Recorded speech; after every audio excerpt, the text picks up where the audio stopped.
नमस्कार, आर्यभट्ट टाइम्स में आपका स्वागत है, जहां आप जानेंगे बिहार की 22 जून की 7 बजे तक की सभी ताजा बड़ी खबरों के बारे में। उससे पहले एक नजर सुर्खियों की ओर। पशुपति पारस का मोदी पर तीखा वार। बिहार चुनाव में गठबंधन से बदलेंगे सत्ता का समीकरण।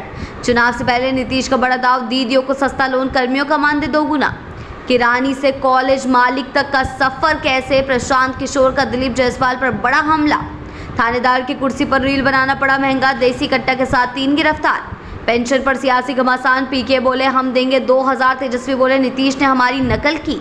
बढ़ते हैं खबरों की ओर विस्तार से। पशुपति पारस का मोदी पर तीखा वार। बिहार चुनाव में गठबंधन से बदलेंगे सत्ता का समीकरण। जी हां, एनडीए से अलग होने के बाद पहली बार पूर्व केंद्रीय मंत्री और रालोसपा प्रमुख पशुपति पारस ने प्रधानमंत्री मोदी के खिलाफ खुलकर मोर्चा खोला है। पटना में प्रेस कॉन्फ्रेंस कर उन्होंने मोदी के लगातार बिहार दौरे पर तंज कसा और कहा कि जितनी भी सभाएं हो जाए, सत्ता परिवर्तन अब तय है। पारस ने नीतीश सरकार को पूरी तरह कुशासन वाला बताते हुए दलित पासवान विरोधी करार दिया। बढ़ते हैं अगली खबर की ओर। चुनाव से पहले नीतीश का बड़ा दाव। दीदियों को सस्ता लोन, कर्मियों का मानदेय दोगुना। जी हां, बिहार विधानसभा चुनाव 2025 से पहले मुख्यमंत्री नीतीश कुमार एक के बाद एक जनहितैषी फैसले लेकर सियासी गर्मी बढ़ा रहे हैं। शनिवार को उन्होंने जीविका योजना से जुड़ी 1.40 करोड़ महिलाओं को बड़ी राहत दी। अब उन्हें 3 लाख रुपए से ज्यादा के बैंक लोन पर सिर्फ 7% ब्याज देना होगा, जो पहले 10% था। इसके अलावा 1.40 लाख जीविका कर्मियों का मानदेय दोगुना कर दिया गया है। जी हां, नीतीश ने सोशल मीडिया पर ऐलान करते हुए कहा कि इन फैसलों से महिलाओं की आमदनी बढ़ेगी और वे और अधिक आत्मनिर्भर बनेंगी। बढ़ते हैं अगली खबर की ओर। क्लर्क से कॉलेज मालिक, पीके का सवाल। दिलीप जायसवाल की मैजिक जर्नी का राज क्या है। जी हां, चुनावी बिहार में सियासत गर्मा गई है। जनसुराज नेता प्रशांत किशोर ने बीजेपी प्रदेश अध्यक्ष दिलीप जायसवाल पर सीधा वार करते हुए पूछा, जो कभी अल्पसंख्यक कॉलेज में क्लर्क थे, वो आज उसके मालिक कैसे बन गए। पीके ने यह भी जानना चाहा कि नेताओं के कितने बच्चों ने उनके कॉलेज में MBBS किया और बहू कॉलेज की इंचार्ज कैसे बनी। पीके बोले अगर जवाब नहीं मिला तो जनसुराज खुद करेगा खुलासा।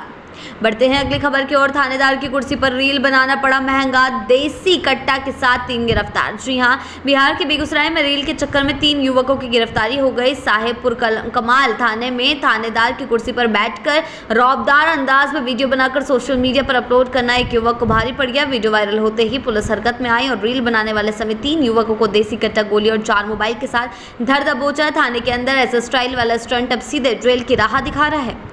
बढ़ते हैं अगली खबर की ओर। पेंशन पर सियासी घमासान। पीके बोले हम देंगे 2000। तेजस्वी बोले नीतीश ने हमारी नकल की। जी हां, बिहार में पेंशन को लेकर चुनावी घमासान तेज हो गया है। नीतीश सरकार द्वारा बुजुर्ग, विधवा और दिव्यांगों की पेंशन 400 से बढ़ाकर 1100 कर दी गई है, करने का फैसला किया गया है। विपक्ष ने सियासी तीर चला दिए। तेजस्वी ने आरोप लगाया कि नीतीश ने RJD की योजना की नकल की है, जबकि प्रशांत किशोर ने दावा किया कि ये जनसुराज के दबाव का नतीजा है। पीके ने वादा किया कि अगर उनकी सरकार बनी तो छठ के बाद पेंशन को सीधा 2000 कर दिया जाएगा। यानी चुनाव से पहले पेंशन की राजनीति वादों और तंजों से गर्म हो गई है।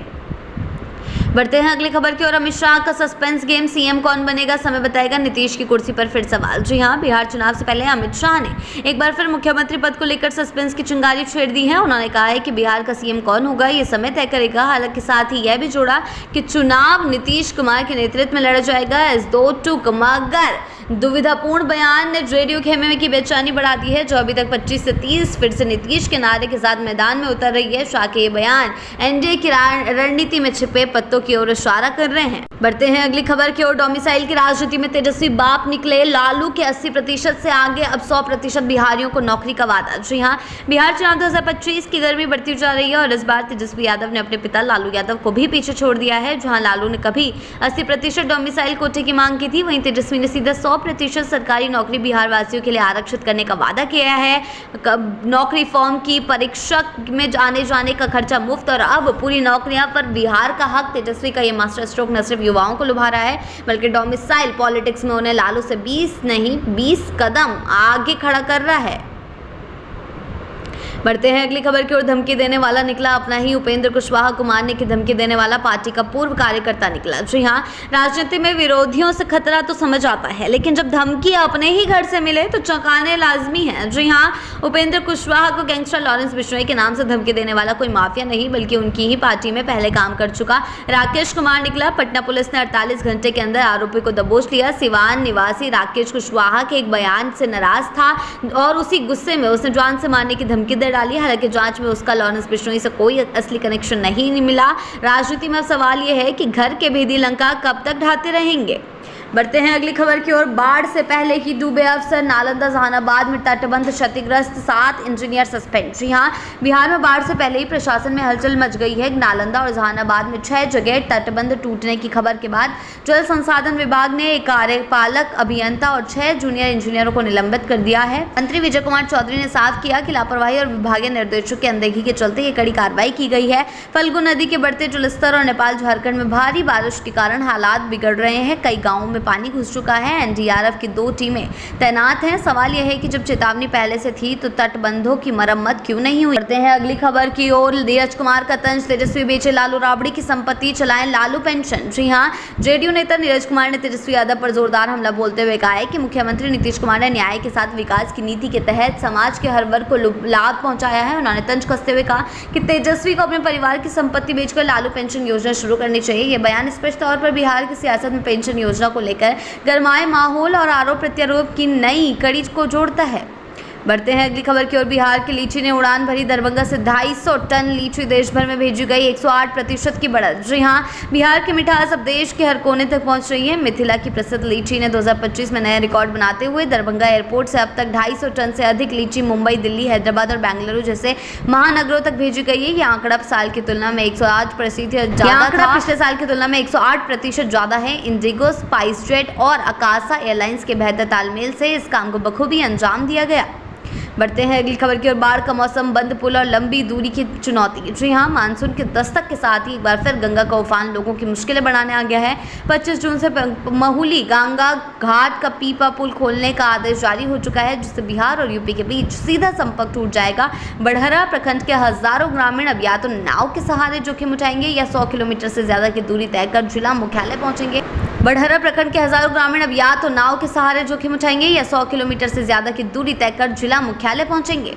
बढ़ते हैं अगली खबर की ओर। बिहार की सियासत में पेंशन की जंग। जी हां, बिहार में विधानसभा चुनाव की आहट के बीच सामाजिक सुरक्षा पेंशन में 400 से 1100 रुपए की बढ़ोतरी को लेकर सियासत गरमाई हुई है। मुख्यमंत्री नीतीश कुमार के इस फैसले को जहां सरकार ने गरीबों के लिए राहत बताया, वहीं विपक्ष ने इसे सियासी मजबूरी करार दिया। तेजस्वी यादव ने पेंशन योजना को अपनी घोषणा की नकल बताते हुए नीतीश सरकार को थकी हुई और अचेत बताया। वहीं प्रशांत किशोर ने इसे जनसुराज के दबाव का नतीजा बताया और 2000 पेंशन देने का वादा किया। बढ़ते हैं अगली खबर की ओर। तेजस्वी का दावा, मोदी की एक रैली 100 करोड़। जी हां, बिहार की राजनीति में गर्मी तेज हो गई है जब नेता प्रतिपक्ष तेजस्वी यादव ने प्रधानमंत्री नरेंद्र मोदी की रैलियों पर 20,000 करोड़ खर्च होने का सनसनीखेज दावा कर दिया। उन्होंने आरोप है कि 2014 से अब तक मोदी की 200 जनसभाएं बिहार में हुई और हर एक पर करीब 100 करोड़ रुपए का खर्च हुआ है। हालांकि तेजस्वी ने कोई ठोस आंकड़ा या सरकारी डेटा नहीं दिया, लेकिन सोशल मीडिया और मंचों से अपने आरोपों को दोहराते वही भाजपा ने पलटवार करते हुए पटना में पोस्टर लगाए, मेरा बाप चारा चोर, मुझे वोट दो। चुनावी मौसम में अब रैलियों का खर्च भी बन गया है बहस का बड़ा मुद्दा। बढ़ते हैं आखिरी खबर की ओर। बिहार सरकार का skill package, free training, scholarship और हॉस्टल सुविधा। जी हां, अगर आप हुनर सीखकर आत्मनिर्भर बनना चाहते हैं और सपना देख रहे हैं तो बिहार का यह ऑफर आपके लिए है। उपेंद्र महारथी शिल्प अनुसंधान संस्थान ने जुलाई से सितंबर 2025 तक चलने वाले निःशुल्क कौशल प्रशिक्षण कार्यक्रम के लिए आवेदन आमंत्रित किए हैं। इस योजना के तहत मधुबनी पेंटिंग, मंजूषा, टेराकोटा, टिकुली और ब्लॉक प्रिंटिंग सहित 18 पारंपरिक शिल्पों में 400 युवाओं को प्रशिक्षण दिया जाएगा। बिहार की ऐसी ताज़ा बड़ी खबरों के लिए जुड़े रहें आर्यावर्त टाइम्स के साथ ही चैनल को सब्सक्राइब करना ना भूलें और हमारी फेसबुक और वेबसाइट के साथ भी ज़रूर जुड़ें।